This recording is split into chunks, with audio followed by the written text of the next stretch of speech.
নমস্কার। পোষ্যদের জগৎটা কিন্তু ভারী অদ্ভুত, তাই না? ওদের কিছু কিছু আচরণ আমাদের রীতিমতো ধাঁধায় ফেলে দেয়। একদম। বিশেষ করে যারা প্রথমবার পোষ্য আনেন তাদের তো অনেক প্রশ্ন থাকে। ঠিক। তো আজ আমরা ভাবলাম বিড়াল আর কুকুরের আচরণ আর তাদের সাথে আমাদের সম্পর্কটা নিয়ে একটু বিস্তারিত আলোচনা করা যাক। আমাদের হাতে কয়েকটা দারুণ রিসোর্সও আছে। হ্যাঁ, বিড়ালের আচরণের ওপর একটা প্রফেশনাল গাইড আছে, মিক্সড ব্রিড কুকুর নিয়ে একটা বইয়ের অংশ, আর কুকুরের শারীরিক বিষয়গুলো নিয়েও আরও একটা বই।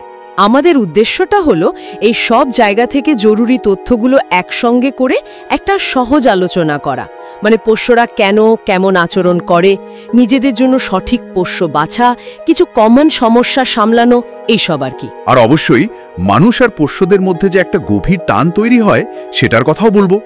আশা করি যারা শুনছেন তাদের কাজে লাগবে। আচ্ছা, তাহলে শুরুটা বিড়াল দিয়েই করি, কি বলেন? হ্যাঁ, সেটাই ভালো। তো অনেক সময় শোনা যায় না, মানে মালিকরা বলেন যে উফ, আমার বিড়ালটা খালি সোফা আছড়ায়, বা উঁচু আলমারির মাথায় উঠে বসে থাকে। একদম। বা ধরুন মাঝরাতে ঘর মাথায় করে দৌড়াদৌড়ি। এখন এই যে গাইডটার কথা আমরা বলছি, সেখানে তো লেখা এগুলো স্বাভাবিক আচরণ, মানে এটা মানাটা একটু কিন্তু কঠিন। হ্যাঁ, ঠিকই বলেছেন। শুনতে একটু অন্যরকম লাগে বই কি, কিন্তু সত্যি বলতে কি আঁচড়ানো, উঁচু জায়গায় চড়া বা হঠাৎ দৌড়ানো এগুলো বিড়ালের একদম সহজাত প্রবৃত্তি। তাই নাকি? হ্যাঁ, যেমন ধরুন আঁচড়ানোটা, ওটা শুধু নখ ঠিক রাখার জন্য নয়, ওদের এলাকা মার্ক করা বা স্ট্রেচ করারও একটা উপায়। জোর করে আটকালে বরং ওদের স্ট্রেস বাড়ে। ও আচ্ছা, তাহলে উপায় হলো বিকল্প দেওয়া, মানে সোফার বদলে ভালো স্ক্র্যাচিং পোস্ট দেওয়া, পরিবেশটাকে ওদের জন্য একটু সাজিয়ে দেওয়া, যাতে স্বাভাবিক আচরণগুলো অন্যভাবে প্রকাশ করতে পারে। তাহলে পরিবেশের একটা বড় ভূমিকা আছে বলছেন। আর এই যে ভয়, উদ্বেগ, মানসিক চাপ, এফএস, এটাই কি তাহলে অনেক গন্ডগোলের কারণ? নতুন লোক দেখলে পালায় বা ভেটের কাছে নিলেই যা কাণ্ড করে। একদম। এই ফ্যাস অর্থাৎ ভয়, উদ্বেগ আর চাপ, এটাই বহু আচরণগত সমস্যার মূলে। অপরিচিত কিছুতে ভয়, একা থাকতে না পারা, বাইরে বেরোতে ভয়, এগুলো খুব দেখা যায়। আর এর একটা বড় সমাধান কিন্তু লুকিয়ে আছে ছোটবেলায়, মানে সোশ্যালাইজেশন বা সামাজিকীকরণ।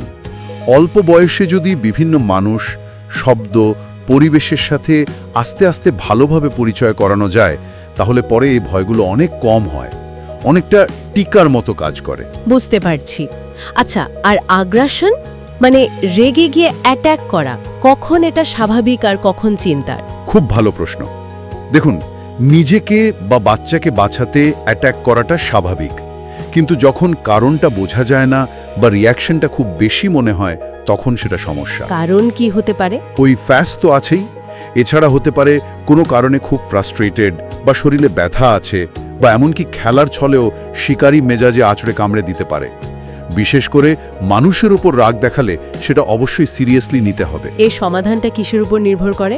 নির্ভর করে কি কেন এগ্রেসিভ হচ্ছে, কতটা সিভিয়ার, আর আগে থেকে আঁচ করা যাচ্ছে কিনা, এই সব কিছুর উপর। বিভিন্ন রকম অ্যাগ্রেশনের কথা বলা হয়েছে, যেমন ধরুন ভয় থেকে অ্যাগ্রেশন। হ্যাঁ, ফিয়ার অ্যাগ্রেশন খুব কমন।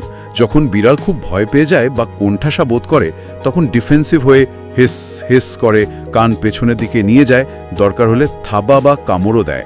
এটা কাদের বেশি হয়? যাদের ছোটবেলায় নানা অভিজ্ঞতার সুযোগ হয়নি বা হয়তো আগে কোনো খারাপ অভিজ্ঞতা হয়েছে, তাদের মধ্যে এটা বেশি দেখা যায়। আচ্ছা, এর ম্যানেজমেন্ট কি? ধৈর্য, ধীরে ধীরে ওকে বোঝাতে হবে যে ভয়ের কারণটা আসলে ভয়ের নয়। এটাকে আমরা বলি ডিসেন্সিটাইজেশন ও কাউন্টার কন্ডিশনিং বা ডিএসএনসিসি, মানে ভয়ের জিনিসটার সাথে আস্তে আস্তে সইয়ে নেওয়া, আর একই সাথে ভালো কিছু যেমন ট্রিট বা খেলার মাধ্যমে পজিটিভ অ্যাসোসিয়েশন তৈরি করা। আর একটা অদ্ভুত জিনিস আছে না, রিডিরেক্টেড অ্যাগ্রেশন। মানে ধরুন জানলার বাইরে অন্য বেড়াল দেখে রেগে গেল আর রাগটা দেখালো মালিকের উপর। এটা কি রকম? হ্যাঁ, এটা মালিকদের জন্য বেশ কনফিউজিং হতে পারে। এটাই রিডাইরেক্টেড অ্যাগ্রেশন, মানে বিড়াল অন্য কোনো কিছুতে, বাইরের বিড়াল, কুকুর বা হয়তো জোরে শব্দে খুব রেগে গেল বা উত্তেজিত হলো, কিন্তু সেটার ওপর রাগ দেখাতে পারল না। তখন হাতের কাছে যে থাকে সে অন্য পোষ্য হোক বা মালিক, তার ওপর রাগটা ট্রান্সফার হয়ে যায়। সর্বনাশ। এর উপায়? প্রথমত, যে কারণে উত্তেজিত হচ্ছে সেই কারণটা কমানোর চেষ্টা, যেমন জানালায় পর্দা দিয়ে দেওয়া। দ্বিতীয়ত, বিড়াল যখন খুব রেগে আছে তখন ওকে ঘাঁটাতে বা ধরতে না যাওয়া। আর যদি এর ফলে অন্য পোষ্যের সাথে সম্পর্ক খারাপ হয়, তবে আস্তে আস্তে আবার ভাব জমানোর চেষ্টা করতে হবে। আচ্ছা, এবার আসি খুব কমন একটা সমস্যায়, যেখানে সেখানে পটি হিসু করে দেওয়া বা হাউস সয়েলিং। এটা তো মালিকদের জীবন শেষ করে দেয়। হ্যাঁ, এটা খুবই কমন আর খুব জটিলও বটে। আর এখানে আমার প্রথম এবং সবচেয়ে জরুরি পরামর্শ হলো, প্রথমেই একজন ভেটের কাছে যান। মানে আচরণের সমস্যা ভাবার আগে। একদম। বেশিরভাগ ক্ষেত্রেই এর পেছনে কোনো না কোনো শারীরিক কারণ থাকে, যেমন ইউরিনারি ট্র্যাক্টে ইনফেকশন বা পাথর, ফ্লাড, কিডনির সমস্যা, ডায়াবেটিস বা ধরুন আর্থ্রাইটিসের ব্যথা, যার জন্য লিটার বক্সে যেতেই কষ্ট হচ্ছে। ও, ব্যথা থেকেও হতে পারে। অবশ্যই। বা বয়স্ক বিড়ালের ক্ষেত্রে কগনিটিভ ডিসফাংশন সিনড্রোম বা সিডিএস, মানে স্মৃতিশক্তি কমে যাওয়ার মতো সমস্যা। শারীরিক কারণগুলো রুল আউট করার পরেই আমরা আচরণগত কারণ নিয়ে ভাবব। এই প্রস্রাব করা নিয়েও তো দুটো আলাদা কথা বলা হয়েছে, মার্কিং আর সোয়েলিং। পার্থক্যটা কি? হ্যাঁ, দুটো আলাদা জিনিস। ইউরিন মার্কিং হলো ওদের কমিউনিকেশন বা যোগাযোগের একটা উপায়। দেখবেন বিড়াল দাঁড়িয়ে লেজটা কাঁপিয়ে অল্প পরিমাণে প্রস্রাব স্প্রে করে কোনো খাড়া জায়গায়, যেমন দেওয়াল বা আসবাব। এটা নিজের গন্ধ ছেড়ে এলাকা চিহ্নিত করার মতো। আর সয়েলিং? ইউরিনারি হাউস সয়েলিং হলো যখন বিড়াল লিটার বক্সের বাইরে অন্য কোথাও বসে পুরো ব্লাডার খালি করে হিসু করে। এটা সাধারণত লিটার বক্সে বা তার জায়গায় কোনো সমস্যা, যেমন নোংরা জায়গা পছন্দ নয়, অন্য বিড়াল ভয় দেখায় বা শারীরিক অসুস্থতার ইঙ্গিত দেয়। তাহলে কিভাবে হিসু করছে, কোথায় করছে, এগুলো খেয়াল রাখা জরুরি। খুব জরুরি। আর যেখানে হিসু করেছে সেই জায়গাটা বিশেষ ক্লিনার দিয়ে এমনভাবে পরিষ্কার করতে হবে যাতে গন্ধটা পুরোপুরি চলে যায়, না হলে ওই গন্ধে আবার ওখানে করার প্রবণতা থাকে। যদি শারীরিক সমস্যা না থাকে, তাহলে লিটার বক্স ব্যবহার না করার আর কি কারণ হতে পারে? অনেক কারণ। কয়েকটা ভাগে ভাগ করা যায়। যেমন বক্সের সমস্যা, হয়তো বক্সটা যথেষ্ট পরিষ্কার নয়, বা সাইজটা ঠিক নেই, বা ভেতরের লিটারটা ওর পছন্দ হচ্ছে না। আচ্ছা। তারপর স্থানের সমস্যা, ধরুন খুব বেশি লোকজন বা চেঁচামেচির জায়গায় বক্সটা রাখা, বা অন্য পোষ্যর এসে বিরক্ত করে, প্রাইভেসি পায় না। সামাজিক সমস্যাও হতে পারে, যেমন বাড়ির অন্য বিড়ালের সাথে বক্স শেয়ার করতে চাইছে না বা ভয় পাচ্ছে। আর খারাপ অভিজ্ঞতা, হয়তো আগে বক্সে হিসু করতে গিয়ে ব্যথা পেয়েছিল বা ভয় পেয়েছিল, তাই এখন বক্সটাকে এড়িয়ে চলছে। বা এমনও হতে পারে ছোটবেলায় ঠিকমতো লিটার ট্রেনিং হয়নি। বুঝলাম। আচ্ছা, এই কম্পালসিভ ডিসঅর্ডার বা বারবার একই কাজ করার প্রবণতা, যেমন নিজের লোম নিজেই তুলে ফেলা, এগুলোর কারণ কি? এগুলো মূলত মানসিক চাপ বা দীর্ঘদিনের হতাশা থেকে হয়। যেমন সাইকোজেনিক অ্যালোপেশিয়া, যেখানে বিড়াল নিজেকে এতটাই চাটে বা লোম টানে যে একটা জায়গায় লোম পুরো উঠে যায় বা চামড়ায় ঘা হয়ে যায়। এটা তো চিন্তার বিষয়। অবশ্যই। তবে এখানেও কিন্তু প্রথমে ভেটের কাছে গিয়ে নিশ্চিত হতে হবে যে কোনো শারীরিক কারণ নেই, যেমন স্কিন অ্যালার্জি, প্যারাসাইট বা ব্যথা। আর পিকা মানে যা তা জিনিস খাওয়া? হ্যাঁ, পিকা মানে অখাদ্য জিনিস, যেমন উল, প্লাস্টিক এসব খাওয়া। এটাও অনেক সময় মানসিক চাপ বা বোর্ডম থেকে হয়, যদিও নিউট্রিশনের অভাব বা অন্য শারীরিক সমস্যাও দেখতে হবে। এই ধরনের আচরণের জন্য বিড়ালকে বকাবকি বা শাস্তি দেওয়া একদমই উচিত নয়। তাহলে কি করণীয়? পরিবেশটাকে আরও ইন্টারেস্টিং করা, খেলার সুযোগ বাড়ানো, স্ট্রেস কমানোর চেষ্টা করা, আর অবশ্যই ভেটের পরামর্শ নেওয়া। কিছু সাপ্লিমেন্ট বা ফেরোমন থেরাপির কথাও তো শোনা যায়, কাজ হয় এগুলোতে? এগুলো সাপোর্টিভ রোল প্লে করতে পারে। বিশেষ করে পরিবেশ বা আচরণ বদলের চেষ্টার সাথে এগুলো যোগ করলে ভালো ফল পাওয়া যায়। কিছু নিউট্রিশনাল সাপ্লিমেন্ট আছে বা সিনথেটিক ফেরোমন, যা বিড়ালের শান্ত থাকার সিগন্যাল নকল করে। এগুলো কিছু ক্ষেত্রে উদ্বেগ কমাতে সাহায্য করে। মানসিক উদ্দীপনাও খুব জরুরি, যেমন পাজল ফিডার বা নিয়মিত খেলাধুলো করালে বিড়াল ব্যস্ত থাকে, বোর্ডম কমে। তবে এগুলো কিন্তু ম্যাজিক নয়, একা যথেষ্ট নাও হতে পারে। সিরিয়াস সমস্যার জন্য ভেটের পরামর্শ বা প্রয়োজনে ওষুধও লাগতে পারে। বিড়াল নিয়ে তো অনেক কথা হলো। আচ্ছা, এবার একটু কুকুরদের কথায় আসি। হ্যাঁ, নিশ্চয়ই। কুকুরের ক্ষেত্রেও কিন্তু জানার মতো অনেক কিছু আছে। ডিজাইনার ডগের চল হয়েছে, ল্যাব্রাডুডল, ককাপু, মানে দুটো পিওর ব্রিড মিলিয়ে বানানো। আবার সাধারণ মিক্সড ব্রিড বা মাটো আছে। এদের নিয়ে কি তথ্য আছে আমাদের কাছে? হ্যাঁ, ডিজাইনার ডগ বেশ পপুলার, কিন্তু কয়েকটি জিনিস ভাবা দরকার। এক, এদের দাম অনেক বেশি হতে পারে। ঠিক। 2, একটা ধারণা আছে যে এরা নাকি পিওর ব্রিডের চেয়ে বেশি হেলদি হয়, যাকে বলে হাইব্রিড ভেগার। জিনগত বৈচিত্র্যের জন্য এটা কিছুটা সত্যি হতে পারে, কিন্তু দুটো আলাদা ব্রিড থেকে জিনগত রোগের ঝুঁকিও তো আসতে পারে, তাই না? তা তো বটেই। সবচেয়ে চিন্তার বিষয় হলো অনেক ডিজাইনার ডগ ব্রিডার কিন্তু রেসপন্সিবল পিওর ব্রিড ব্রিডারদের মতো পেরেন্ট ডগদের হেলথ টেস্টিং করান না, ফলে ঝুঁকি থাকে। আর সাধারণ মিক্সড ব্রিড বা মাঠ, যাদের আমরা আদর করে নেড়ি বা দেশি বলি, তারা কিন্তু অসাধারণ সঙ্গী হতে পারে। শেল্টারগুলোতে এদের সংখ্যাই বেশি আর প্রত্যেকে ইউনিক। তাহলে কুকুর বাড়িতে আনার আগে কি কি ভাবা উচিত? শুধু দেখতে ভালো লাগলেই তো হবে না। একদম না, এটা বিরাট দায়িত্ব। নিজেকে কয়েকটা প্রশ্ন করা খুব দরকার। প্রথমত সময়, রোজ কতটা সময় দিতে পারবো, মানে খাওয়ানো, হাঁটা, খেলা, ট্রেনিং, গ্রুমিং সব মিলিয়ে। দ্বিতীয়ত টাকা, শুধু কেনার বা অ্যাডপ্ট করার খরচ নয়, সারা জীবনের খাবার, ভেটের খরচ, ভ্যাকসিন, অসুখ, অ্যাক্সিডেন্ট, খেলনা, ট্রেনিং, এগুলো সামর্থ্য আছে তো? এটা খুব জরুরি পয়েন্ট। তৃতীয়ত কমিটমেন্ট, একটা কুকুরের দায়িত্ব মানে কিন্তু 10-15 বছর বা তারও বেশি। এই পুরো সময়টা তাকে ভালোবাসা, যত্ন দেওয়া, বুড়ো বয়সে দেখাশোনা করার মানসিক প্রস্তুতি আছে কি? এটা খেলনা নয়, পরিবারের সদস্য আনার মতো ব্যাপার। মিক্সড ব্রিডের ক্ষেত্রে তার স্বভাব বা আচরণ কেমন হবে সেটা কি আগে থেকে বোঝা যায়? পিওর ব্রিডগুলোকে কাজের ভিত্তিতে কিছু গ্রুপে ভাগ করা হয়, যেমন স্পোর্টিং, হাউন্ড, ওয়ার্কিং, হার্ডিং ইত্যাদি। এটা তাদের এনার্জি লেভেল বা সাধারণ স্বভাবের একটা ধারণা দেয়। মিক্সড ব্রিডের ক্ষেত্রে তার বাবা মা কোন প্রজাতির বা গ্রুপের সেটা জানলে কিছুটা আন্দাজ করা যায়। যেমন ধরুন, একটা হার্ডিং ডগ মিক্স হয়তো খুব অ্যাক্টিভ হবে, দৌড়নো বা কিছু তাড়া করার প্রবণতা থাকবে। কিন্তু মনে রাখতে হবে, মিক্সিংয়ে অনেক ভ্যারিয়েশন থাকে, তাই এটা শুধুই একটা ধারণা, গ্যারেন্টি নয়। প্রত্যেকটা কুকুরই আলাদা।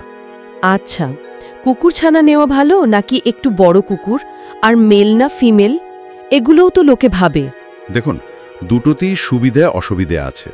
কুকুরছানা খুব মিষ্টি, ছোট থেকে নিজের মতো করে শেখানো যায়, কিন্তু এদের জন্য প্রচুর সময় আর ধৈর্য লাগে। টয়লেট ট্রেনিং, নিয়ম শেখানো, জিনিস নষ্ট করা সামলানো। হ্যাঁ, সেটা তো ঠিক।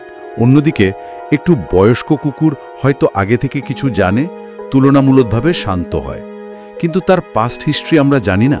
হয়তো কোনো আচরণগত সমস্যা থাকতে পারে যা ঠিক করতে ধৈর্য লাগবে। তবে একটা কথা মনে রাখতে হবে, বন্ডিং কিন্তু যে কোনো বয়সে হতে পারে। আর মেল না ফিমেল? কিছু সাধারণ পার্থক্য থাকতে পারে, যেমন মেলরা একটু বেশি এনার্জেটিক বা মার্কিং করতে পারে, কিন্তু ব্যক্তিত্বটাই আসল। এটা খুব বড় ফ্যাক্টর নয়। কুকুর কোথা থেকে নেওয়া উচিত? এই পোষ্যের দোকান বা পাপ্পি মিল এড়িয়ে যেতে বলা হচ্ছে। হ্যাঁ, রেসপন্সিবল সোর্স থেকে নেওয়া খুব জরুরি। সবচেয়ে ভালো দুটো জায়গা: এক, ভালো ব্রিডার যারা শুধু ব্যবসায়ী করেন না, কুকুরদের স্বাস্থ্য, স্বভাব, পরিবেশের দিকে নজর দেন, হেলথ সার্টিফিকেট দেখান, পরেও যোগাযোগ রাখেন। আর দ্বিতীয়, শেল্টার বা রেস্কিউ গ্রুপ। সেখান থেকে অ্যাডপ্ট করা মানে একটা প্রাণীকে নতুন জীবন দেওয়া। সেখানকার কর্মীরা কুকুরের স্বভাব, ইতিহাস যতটা জানা যায় প্রয়োজন সম্পর্কে জানাতে পারেন। পোষ্যের দোকান বা পাপ্পি মিল এড়িয়ে চলাই ভালো, কারণ বেশিরভাগ ক্ষেত্রে সেখানে খুব খারাপ পরিবেশে শুধু ব্যবসার জন্য ব্রিডিং হয়। কুকুরদের অনেক সমস্যা থাকে। কুকুর পছন্দ করার আগে তার টেম্পারামেন্ট টেস্ট করার কথা বলা হয়েছে। এটা কতটা কাজের? কিছু সাধারণ পরীক্ষা আছে যা কুকুরটা কতটা সোশ্যাল, টাচ বা নতুন জিনিসের প্রতি রিয়াকশন কেমন, কনফিডেন্ট না ভীতু, এসব বিষয়ে একটা আইডিয়া দেয়। যেমন গায়ে হাত বোলালে কেমন থাকে, খেলনা বা খাবার দিলে কি করে, অন্য কুকুরের সাথে কেমন মেশে, এগুলো দেখা। কিন্তু এটাই ফাইনাল নয়। একদমই না, এগুলো শুধু একটা প্রাথমিক ধারণা দেয়। কুকুরের আচরণ, পরিবেশ, ট্রেনিং আর মালিকের সাথে সম্পর্কের ওপর অনেক বদলে যায়। এতক্ষণ তো আচরণ, পছন্দ এসব নিয়ে কথা হলো। এবার আসি সেই বিশেষ ব্যাপারটায়। মানুষ আর পোষ্যের মধ্যে এই যে এত গভীর একটা বন্ডিং তৈরি হয়, এর কারণ কি? এটা সত্যি খুব স্পেশাল একটা কানেকশন। এর পেছনে বেশ কিছু সাইকোলজিক্যাল আর ফিজিক্যাল কারণ আছে। একটা হলো অ্যাটাচমেন্ট, মানে পারস্পরিক নিরাপত্তা আর নির্ভরতার অনুভূতি, অনেকটা প্যারেন্ট চাইল্ড বন্ডের মতো। আরেকটা হলো নার্সারিং, মানে কারোর যত্ন নেওয়ার যে স্বাভাবিক ইচ্ছেটা আমাদের থাকে, পোষ্যরা সেটা সুযোগ করে দেয়। আর স্পর্শ, আদর করা? অবশ্যই, টাচ বা স্পর্শ খুব পাওয়ারফুল। পোষ্যকে আদর করলে বা সে গায়ে ঘেঁষলে দুজনের শরীরে অক্সিটোসিনের মতো লাভ হরমোন বেরোয়। এটা স্ট্রেস কমায়, ব্লাড প্রেশার ঠিক রাখে। বাহ, স্ট্রেস রিডাকশন, পোষ্যরা আমাদের জাজ করে না, ওদের সাথে সময় কাটালে টেনশন কমে।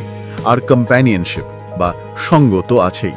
বিশেষ করে কুকুরদের সামাজিক স্বভাব, কমিউনিকেট করার চেষ্টা, খেলার ইচ্ছে, আর ওই যে বলে আনকন্ডিশনাল লাভ, এগুলো বন্ধনটাকে খুব মজবুত করে। জীবনের বিভিন্ন স্টেজেরও তো পোষ্যর উপকারিতা আছে, তাই না? হ্যাঁ, বাচ্চাদের দায়িত্ববোধ বাড়ে, একাকিত্ব কমে, সোশ্যাল স্কিল তৈরি হয়, প্রাপ্তবয়স্কদের স্ট্রেস কমে, এক্সারসাইজ হয়, যেমন কুকুরকে হাঁটাতে নিয়ে যাওয়া, নতুন মানুষের সাথে আলাপ হয়। আর বয়স্কদের জন্য? বয়স্কদের একাকিত্ব কাটে, জীবনে একটা রুটিন থাকে। আর অ্যানিমাল অ্যাসিস্টেড থেরাপি বা সার্ভিস ডগ হিসেবে ওরা যেভাবে সাহায্য করে সেটা তো অভাবনীয়। তাহলে আজকের আলোচনা থেকে আমরা অনেকগুলো জরুরি জিনিস শিখলাম। বিড়ালের ক্ষেত্রে কোনটা স্বাভাবিক আর কোনটা সমস্যা সেটা বুঝতে হবে, পরিবেশ আর হেলথের দিকে নজর দিতে হবে। এফএএস বা স্ট্রেস একটা বড় ফ্যাক্টর। ঠিক। আর কুকুরের ক্ষেত্রে নিজের লাইফস্টাইল বুঝে ঠিকঠাক বাঁচতে হবে। সে ডিজাইনার ডগ হোক বা মিক্সড ব্রিড, রেসপন্সিবল জায়গা থেকে নিতে হবে। আর অবশ্যই সময় আর কমিটমেন্টের জন্য তৈরি থাকতে হবে। আর এই মানুষ পশুর সম্পর্কটা সত্যি খুব দামি। একদম। পোষ্যদের বোঝার আর তাদের সাথে ভালো থাকাটা একটা কন্টিনিউয়াস লার্নিং প্রসেস, তাই না? হ্যাঁ। আলোচনা প্রায় শেষের দিকে। শ্রোতাদের জন্য কি শেষ কোনো ভাবনা বা প্রশ্ন আছে আপনার মনে? একটা জিনিস হয়তো আমরা সবাই একটু ভাবতে পারি, এই যে এত কিছু জানলাম পোষ্যদের আচরণ, সমস্যা, বন্ডিং নিয়ে, কিন্তু একটা পোষ্যকে বাড়িতে আনার আগে আমরা নিজেদের কতটা তৈরি করি? আমাদের প্রস্তুতি বা ভাবনার কোনো ছোট পরিবর্তনটা হয়তো সবচেয়ে বড় ডিফারেন্স আনতে পারে, যাতে ভুল বোঝাবুঝি কমে, সমস্যা শুরু হওয়ার আগে আটকানো যায়, আর শেষমেশ একটা প্রাণীকে শেল্টারে পাঠানোর মতো কষ্টকর পরিস্থিতি তৈরি না হয়। মানুষ আর পশুর দুজনের ভালোর জন্য এই আগের প্রস্তুতিটা হয়তো সবচেয়ে জরুরি। কি বলেন?